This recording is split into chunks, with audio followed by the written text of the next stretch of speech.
দুনিয়া জুড়ে মুসলমানদের সবচেয়ে বড় ধর্মীয় উৎসব ঈদ। এর একটি ঈদ উল ফিতর আর অন্যটি ঈদ উল আজহা, যাকে কোরবানির ঈদও বলা হয়। বাংলাদেশের মুসলমানরা সবচেয়ে বড় উৎসব হিসেবে বিবেচনা করেন ঈদ উল ফিতরকে।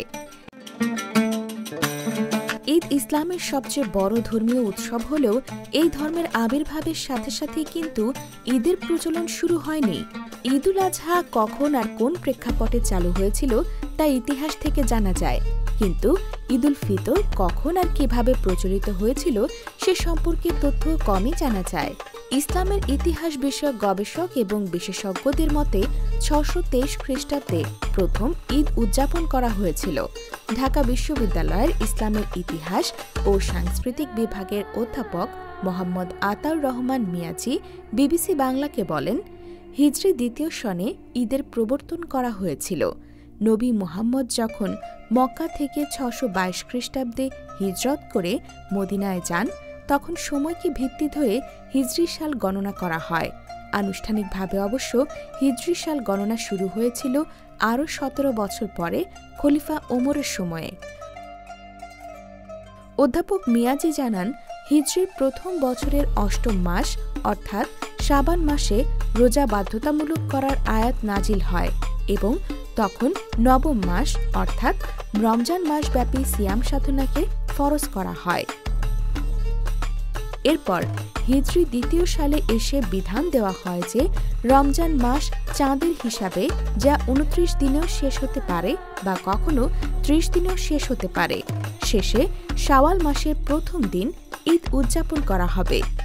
ঈদের সামাজিকতা ওই সময় থেকে শুরু হয়, এটা যোগ করেন ইসলামের ইতিহাসের এই অধ্যাপক।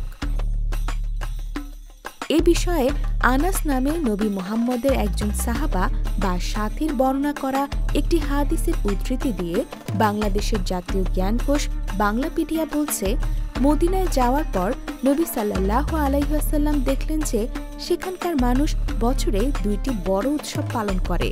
তিনি তখন জানতে চান সেগুলো কি উৎসব।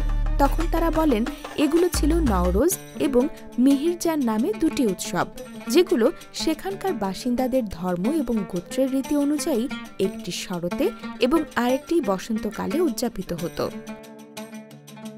অধ্যাপক মিয়াজি বলেছেন, তখন ওই ২টি উৎসবের আদলে মুসলমানদের জন্য বছরে ২টি ধর্মীয়, সামাজিক এবং জাতীয় উৎসব পালনের রীতি প্রবর্তন করা হয়।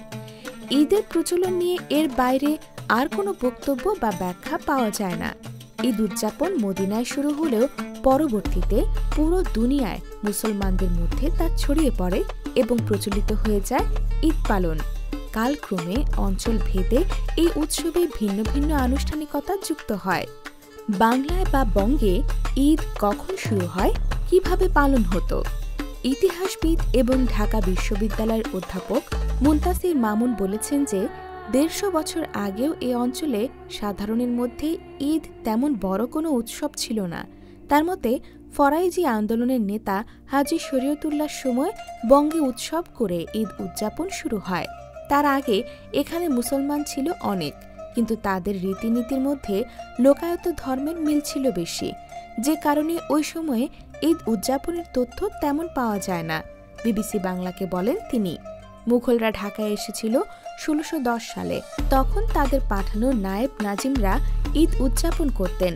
অধ্যাপক মামুন বলেন, ঈদের চাঁদ উঠলে তারা আনন্দ উৎসব শুরু করতেন।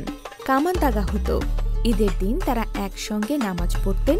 নামাজ পড়ে ফেরার পথে হাতি বা ঘোড়ার পিঠ থেকে তারা সাধারণ মানুষের দিকে পয়সা ছুড়ে দিতেন। ঈদ তাদের নিজেদের মধ্যে উদযাপিত হতো। সাধারণ মানুষের তার সাথে সংযোগ ছিল না। তিনি আরও বলেন, মুঘলদের তৈরি ঈদের একটা প্রতীক এখনও ঢাকায় আছে, সেটি হচ্ছে ধানমন্ডি ঈদগাহ।